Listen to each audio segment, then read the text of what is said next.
Mesmo antes da eclosão da crise trazida pela pandemia Covid-19, desde 2014, a maioria dos municípios já enfrentava baixa capacidade de geração de receita para bancar seu custeio, além de alta rigidez no orçamento. Você poderia comentar a respeito? Bom, a situação dos municípios no Brasil é bastante heterogênea. Não posso generalizar e dizer que todos os municípios têm dificuldade de financiamento.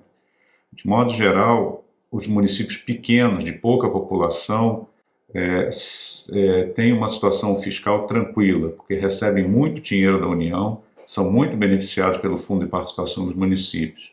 Já os municípios médios e grandes, principalmente os das periferias das grandes cidades, têm maior dificuldade, porque sofrem uma pressão muito grande por serviços públicos, a população cresce muito rápido, tem muita pobreza, tem necessidade de expansão dos serviços de urbanização, de iluminação por conta do crescimento da população, e ao mesmo tempo eles não têm uma base tributária que lhes permita ter uma arrecadação robusta. Então, a situação dos municípios é bastante heterogênea. Com a pandemia, essa heterogeneidade aumentou ainda mais. Por quê? Porque a ajuda federal foi muito grande para os municípios, um volume muito grande de recursos, e seguiu os critérios de distribuição do FPM, que mais uma vez beneficia os municípios pequenos. Então, portanto, aumentou essa disparidade, essa diferença na capacidade fiscal dos municípios. Então, cada caso é um caso. A gente não pode dizer que todos os municípios do Brasil estão com dificuldade fiscal. A situação financeira dos municípios varia de acordo com a sua capacidade de geração de caixa. Municípios que recebem os royalties do petróleo e ICMS arrecadado em seu território se veem mais expostos à queda da atividade econômica. Quais os principais desafios específicos destes dois tipos de municípios? De fato, o grande peso de rendas do petróleo, ou o grande peso de transferências de ICMS na receita de um município, torna esse município vulnerável a flutuações tanto do preço do petróleo quanto flutuações da atividade econômica, o que a gente chama de uma receita procíclica. Então, municípios com essa característica têm que ter uma preocupação muito grande de ter uma poupança, de fazer um fundo de estabilização, principalmente aqueles que são muito dependentes do petróleo, porque os preços do petróleo oscilam de forma muito brusca e de forma não previsível. Então, o mais importante na gestão de um município como esse é ter uma precaução muito grande e fazer uma poupança nos períodos de maior receita para poder enfrentar os períodos de maior dificuldade. E, sobretudo, evitar colocar rendas do petróleo para pagar despesa corrente, despesa de pessoal. Porque você, na época que o preço do petróleo está alto, você contrata muita gente, na hora que o preço do petróleo cai, você não consegue demitir essas pessoas por causa da estabilidade do servidor público, e aí você fica com uma folha muito pesada. Então tem que ter muito cuidado na gestão desses recursos e, sobretudo, seguir esse princípio de ter uma poupança feita nos períodos positivos para ser gasta nos períodos negativos. Qual a importância da Lei de Responsabilidade Fiscal, a LRF, em vigor desde 2000? E quais os principais desafios para o seu cumprimento em nível municipal?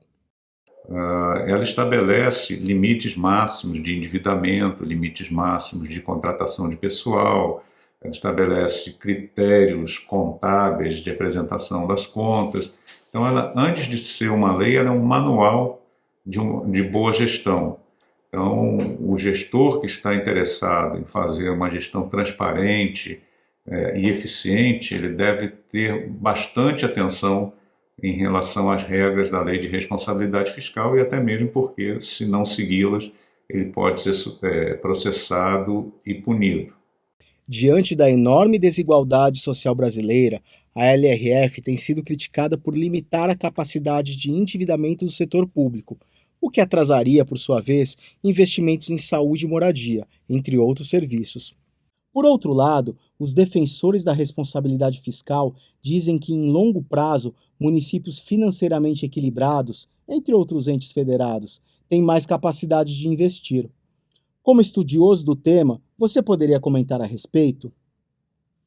Bom, em primeiro lugar, os limites da lei de responsabilidade fiscal não são duros, os limites de endividamento. Na verdade, eles são bastante frouxos, e não foram capazes, nos últimos anos, de evitar o endividamento excessivo de muitos estados e de muitos municípios. Qual o principal problema dos limites de endividamento da lei de responsabilidade fiscal? É que eles são fixados como uma proporção da receita. Então, em períodos de mais rápido crescimento econômico, a receita dos estados e municípios cresce mais e abre espaço para endividamento. Então, principalmente de 2000 a 2008, todos os entes públicos se endividaram muito, e quando veio a crise econômica, a queda da atividade econômica a partir de 2008, estava todo mundo com uma dívida muito alta e diminuiu a capacidade de pagamento. Então, efetivamente, a lei de responsabilidade fiscal não é um limitador para o endividamento. E, de fato, a forma mais saudável de você gerir a administração pública é manter o endividamento dentro de um limite de capacidade de pagamento. Os municípios brasileiros contam com uma série de linhas de financiamentos do governo federal a custos bastante razoáveis, subsidiados, programas de ministérios que permitem investimento em infraestrutura urbana, programas de melhoria educacional, programas de melhoria de gestão na área de saúde, que viabilizam a melhoria da gestão sem o endividamento excessivo. Então, é função do bom prefeito, do bom administrador, buscar essa colaboração institucional e fazer a melhoria da gestão dentro das suas possibilidades fiscais, para não deixar uma prefeitura quebrada para o seu sucessor. Esse é o grande desafio que o gestor público vive no Brasil. Melhorar a qualidade do serviço prestado sem estourar as contas do município. Se você estivesse cobrindo as próximas eleições, que perguntas faria a quem se candidatar a prefeituras e câmaras municipais?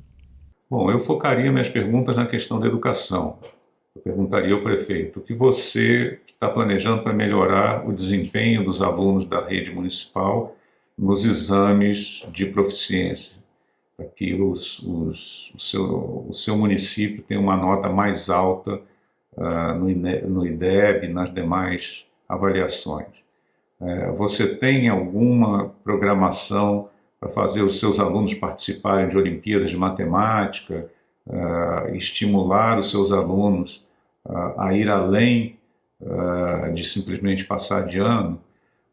Na área de saneamento, eu perguntaria o que você está planejando fazer frente a essa nova lei de saneamento que vai permitir a maior inserção de empresas privadas na prestação desse serviço. Na questão da saúde, eu questionaria quais os procedimentos para a integração da rede municipal de atendimento com a rede estadual e qual a ampliação de cobertura da rede assistencial que o prefeito pretende promover. E na questão da gestão, quais são as metas dele com relação à despesa de pessoal e o que ele pretende fazer para equacionar a questão da previdência dos servidores. Quais são as regras previdenciárias no município, se o município tem regime próprio de previdência ou se os seus servidores estão no INSS, se ele tem regime próprio de previdência, como ele pretende equilibrar as contas desse regime próprio de previdência ao longo da sua gestão e o que ele pretende deixar para os seus sucessores. Você gostaria de acrescentar alguma coisa sobre o cenário atual das finanças municipais? Bom, como eu já falei anteriormente, as finanças municipais não estão excessivamente pressionadas pelo fenômeno da Covid, porque a ajuda federal foi muito forte, principalmente para os pequenos municípios. Então, o grande desafio é não jogar esse dinheiro pela janela, é não desperdiçar esse dinheiro recebido, é fazer um fundo de poupança, é evitar dar aumentos salariais para o funcionalismo com base nesse dinheiro que não se reproduzirá ano que vem e, portanto, se gastar isso com o pessoal hoje, ano que vem vai ter problema de gestão e, portanto, a grande pergunta a ser feita aos candidatos é como eles vão gerir o saldo de caixa que a sua prefeitura eventualmente recebeu por conta da ajuda federal do Covid.